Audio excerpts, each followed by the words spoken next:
So talking about DID, continuing dissociative identity disorder, we want to talk about the treatment options for the individuals who experience this. So how is dissociative identity disorder treated? Does anybody know? Well, I'm about to tell you. Dissociative identity disorder, DID, is often treated by the use of antidepressants, analytics, antipsychotics, mood stabilizers, sleep aids, and all help to reduce symptoms, which becomes targeted. Now, I will also be going over later on the side effects of these medications as well. These medications help to manage both depression as well as anxiety. Psychotherapy, cognitive behavioral therapy, and dialectical behavioral therapy can be used as treatment options in order to alleviate symptoms associated with dissociative identity disorder. Dealing with sudden behavior changes, working through traumas, and merging all identities into one become the focus of therapy. Making sure clients are safe. This is very important. How do you make sure clients are safe? Well, this is a very important step. That's the first step when treatment begins. So, think about that. How do you make sure your clients are safe? You make sure they know that the rules of therapy, the confidentiality, stuff like that. Make sure they know they're safe with you, safe to confide in you about whatever they need to, and know that they are in a safe space to do their therapy session with you, and that there will be no harm or anything like that occurring. So, as I said, making sure clients are safe is also very helpful, as well as addressing the specific needs of clients to help determine the appropriate treatment. Both group as well as family therapy may also be helpful for the clients. This may also depend on the specific needs of the individual. You would probably do an assessment to determine the appropriate therapy for your client. In this case, our character went to therapy where they sought help for the problems they were having with dissociative identity disorder. With dissociative identity disorder and the medications I just named, I just want to go over some side effects that would take place. These are used in our case to help alleviate symptoms from dissociative identity disorder, and all will be helpful to our character, as well as psychotherapy. Okay, so let's go over this. So we'll see that antidepressants is our first one.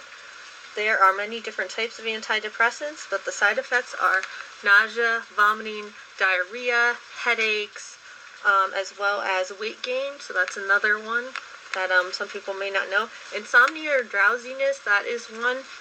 Our character is already experiencing that. So in that case, his counselor would have to assess that with him, as well as any medical providers he is seeking, as to if that would be the best course of treatment for him due to he's already experiencing all this insomnia. But he has a severe case of DID, so maybe. Okay, our next one is analytics, often known as anti-anxiety medications. So in this case, there are common side effects of drowsiness, dizziness, poor correlation, memory loss, withdrawal risk as well. So that's another one. And once again, the drowsiness, the insomnia, the dizziness may be good for our character to help alleviate the symptoms, but once again, he's already experiencing these symptoms, so another maybe. We'll see if that would be helpful for him. Antipsychotics is another one, and that is also associated with symptoms as well, which would include as well as weight gain. We also have just sedation, and as well as dry mouth, constipation, and blurred vision. Okay, mood stabilizers. So, weight gain, kidney effects, toxicity risk, GI upset, tremors, things like that. So that's another one. And then sleep aid, side effects of dizziness, memory issues, drowsiness, things like that, dependence, rebound insomnia. So once again, a lot of these are medications are risking you having insomnia, dizziness, things like that, and our character already has that. But once again, like I said, he has a severe case, so I'm thinking they would actually be helpful to him more than hurtful, but once again, that would have to be assessed by the healthcare providers upon treating him if those were the best options. I truly feel, though, psychotherapy and things like that would be helpful to him. I just feel like the therapy he's been seeking already was a good first step to take. However, I feel like he needs more additional therapy. I feel like this would be the best course of treatment for him, just to seek whatever he can, because he has a very severe case. So I just feel like he needs everything at this point. He needs the therapy, he needs whatever he can get at this point so he can make sure that he is alleviating his symptoms to the best of his ability, as well as being able to know that he's doing everything he can to get the help he can. So medication, psychotherapy, anything like that would be helpful to him, I feel would be helpful to our character Tyler Durham in this case.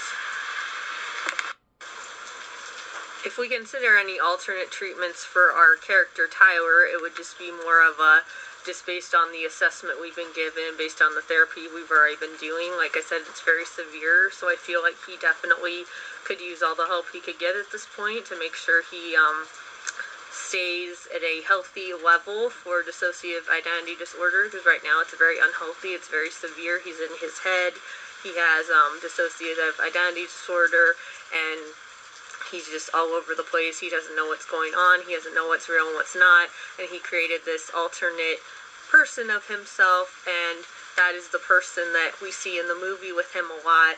And he's like an alter identity for him. And then he realizes at some point that he's not real. So being that we know all this, we know that this case is very severe. We will take this very seriously in therapy and give him all the help that we can. And definitely see what works, what doesn't, go from there. That would be my best advice in this case.